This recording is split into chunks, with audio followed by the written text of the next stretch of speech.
Hello everyone, and thank you for tuning in to the first of many Wildstar guides that I will be doing. We are going to cover the Malgrave Trail today. It is one of the more difficult veteran adventures that you will encounter at the level cap, so I'm going to try and help you guys out with the most efficient route that we found through both playing the adventure and browsing the subreddit and other community forums. So let's get started. So Malgrave Trail actually plays a lot like the old Oregon Trail games, where you're in control of a caravan and you're trying to get them safely from one end of the map to the other. The difference, of course, being that instead of being a little guy that's kind of an overlord, you're actually down on the ground in the shit and you are fighting mobs ahead of the caravan. Now, since you are the guides and or the guardians of this caravan, you actually do get to pick the route that the caravan will take. And this is probably one of the most challenging parts of this dungeon because it is very overwhelming when you first get into it. So which path should you take?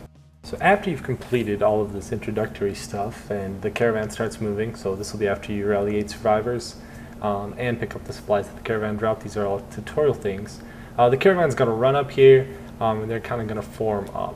And what I'm going to do here in a second is I'm actually going to pull up the map, the instance, and then I'm going to slow it down and map out the actual route that we're going to take for you. Now, looking at this map, what you'll notice is that we always start at Thirsty Creek. The first place we choose to go is Greenleaf Ridge. Then we go to Winged Fury, Sandyhive, Blister Bone, and Uboshwa. Now, this route has several advantages. I'll talk about a few of them here. So the best thing about this route that we found, it is not bugged in any way that we were able to ascertain. Now, that is important because this instance does, even with this pretty short route, take about an hour, and you don't want to run across a bug towards the end of it. And the other advantage is that Greenleaf Ridge is going to be the most difficult part of this adventure for this particular route. So if you mess that up and you actually lose some caravan members, you can go ahead and restart if you're only going for the gold run, and you won't have wasted too much time.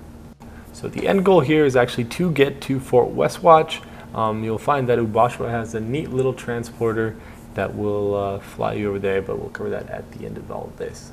If at any point you forget which route we're taking, I'll go ahead and list it in the video description itself. That way you can just open that up and see where we are headed.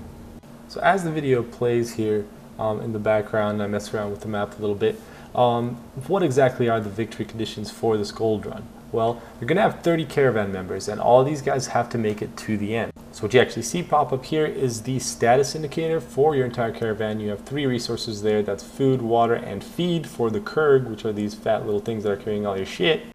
And you will also have the fatigue level, which is that bottom red progress bar. And you will have the number of survivors, which at the start, obviously, is 30 out of 30. You'll see that the caravan members just got buffs based on the paths that we actually have available, and here we are actually going to go ahead and select Greenleaf Ridge as our first destination, and then the caravan's going to form up. The leader is going to take point there, and then after they're all in formation, they're going to move out. As soon as the caravan starts moving, your entire group needs to start doing the roles that they've kind of been assigned to do.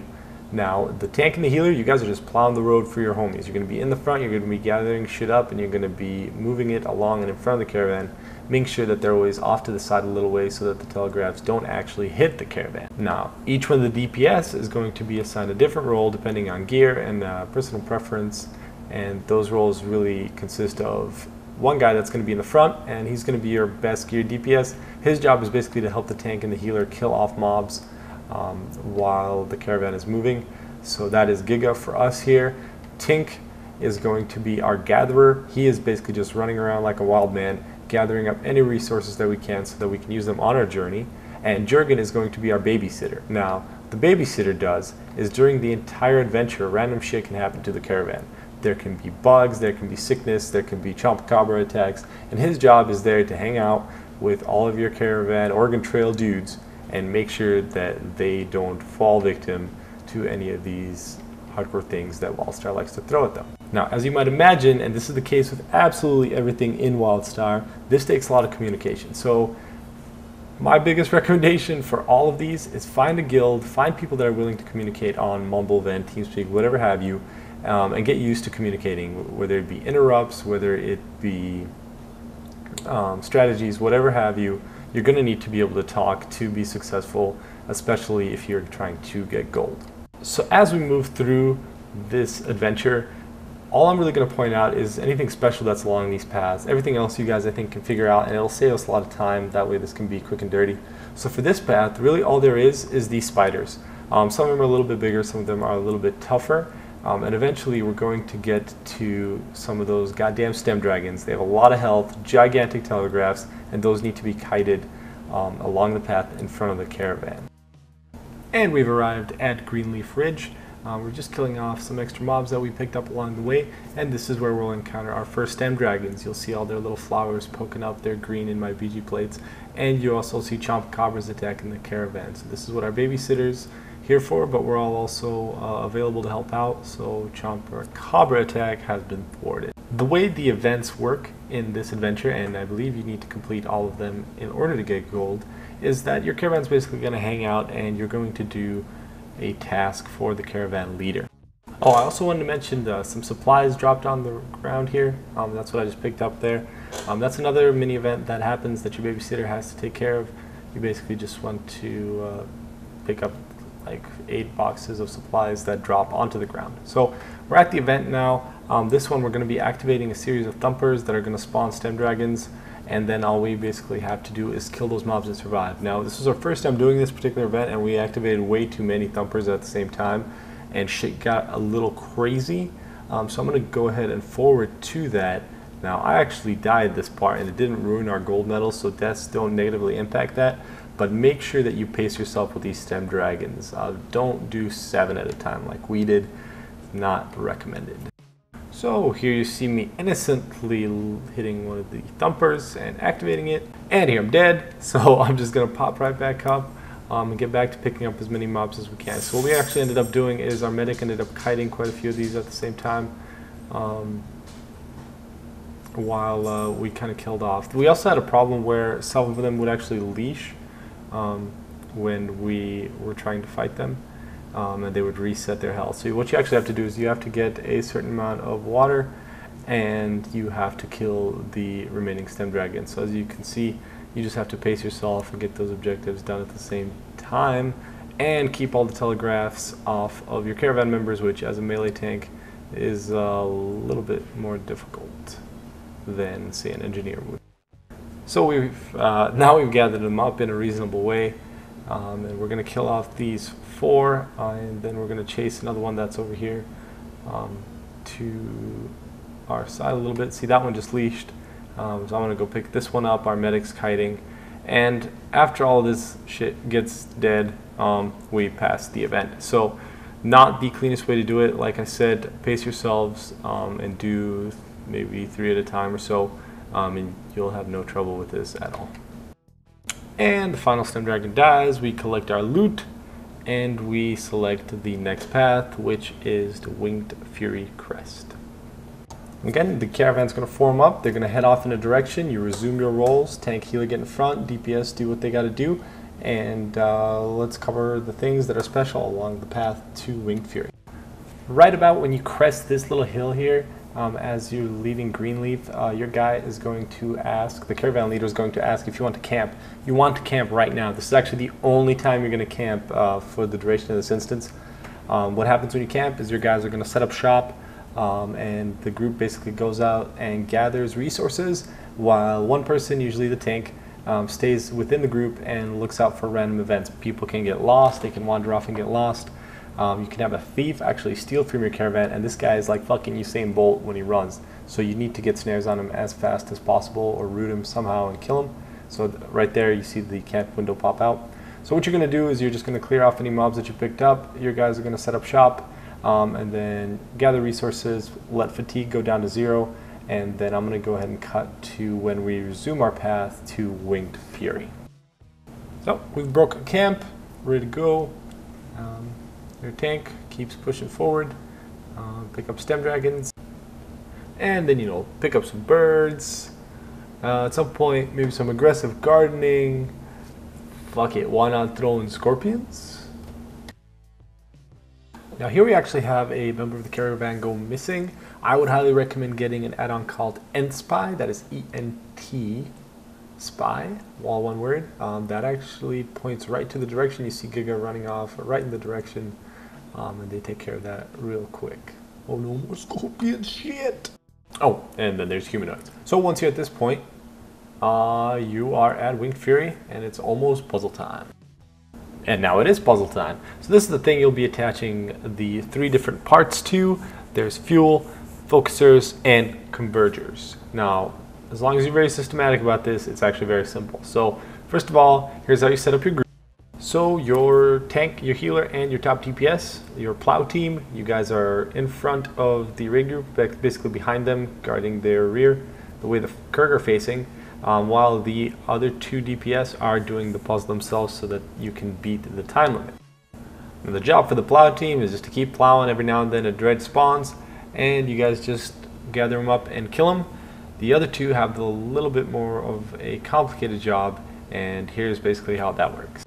Okay, so take a look at my sweet little diagram that I just put up. Basically, there's 3 plugs on the transporter, and there are 5 total pieces that you can put on. So what you're going to start with is you're going to put 2 fuel, you're going to put 2 focusers, and you're going to put 1 converger on it.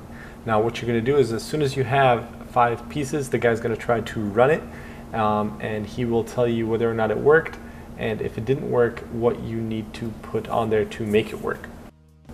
Now in this little box, he tells you what you've actually loaded up with, and then boom, right there he tells us that we need to try with more than 2 field focusers. Now because of what we've loaded it with previously, we now know that we're going to need 3 total focusers, and that's going to have to come out of one of the others. The only one we have 2 of is the fuel, so we're going to take 1 fuel out, and we're going to put in a 3rd focuser. All right, so everybody gathered it back up. You start from scratch again, so you have to put 5 items right. You got your fuel, you got your focus, you got your converger, and then he gives it a whirl, and it should work out, provided that you kind of follow the steps together. Again, this is always random, so it's not always the same combination. But after you get that, you get to choose Sandyhive and continue on to what I would call is basically just a tank and spank part of this fight, as long as you're aware of everything that's going on with the caravan and taking care of the side mobs. Okay, so Sandyhive itself is actually really simple, and I'll go over that in here in a second when we get there, but the most important thing is on the way to Sandyhive, there's going to be these fire flowers. Okay, here's a fire flower. And what needs to happen pretty much right as you see these is that your front DPS needs to run up to it and deactivate it. And the way you deactivate it is you run up to it, you hit F, and then you spam F until it deactivates, or if you have tapped that, it cheats for you and basically does it automatically. But you need to clear these out, otherwise these big red fire telegraphs, your caravan motherfuckers will walk right through them, and you are almost guaranteed to lose a guy just about on the first flower if you do not take care of this. Literally that's all you need to worry about. Other than that, you just pick up animals and slaughter wildlife all the way to Sandyhive, and then once you get to Sandyhive, you're just going to talk to the caravan leader. The bees are going to come down from their resting positions, then you're going to go around, look at the map. It's actually going to show you little quest indicators. You're just going to be killing humanoid dudes that are torching the hive. Make sure you vacuum loot, you'll get loads and loads of food, and then you basically just have to worry about picking up feed when you're gathering resources. This is all Sandyhive is. You're just going around killing mobs, and you see those little orange indicators on my map now. That's what you're going to be looking for. There's going to be little fire scorching humanoids that Swaps just picked up there. So just kill them, and then you will be moving right along. Alright, now when you're heading to Blisterbone, you're going to be doing quite a bit of kiting. These mobs actually have a fair amount of health, and you want to make sure that you grab them and keep them out of the caravan, like I'm definitely not doing here. So you want to kite them ahead. The caravan is going to go to the right of that crashed ship that you see right there ahead of me right now. It's going to go to the right and basically follow the path away from all that green radiation and along the path where these guys are camped out. So you just want to pick these guys up until you get to the entrance of Blisterbone, which should only take a few minutes. When you get to Blisterbone, you're going to send your plow team in along with hopefully a stalker, but it doesn't have to be. Anybody can do it. All you have to do is actually clear the areas around the caches if you do not have a stalker. So you're going to be destroying weapon caches or caches, however you want to say it. And once those are all destroyed, you're going to go down and kill a boss.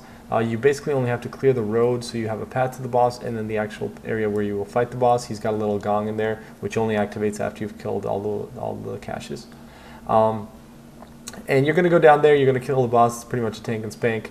And after you're done with that, you're done with Blisterbone. You're going to come back, get your caravan, clear out some wolves, and you're going to be on your way to the final area.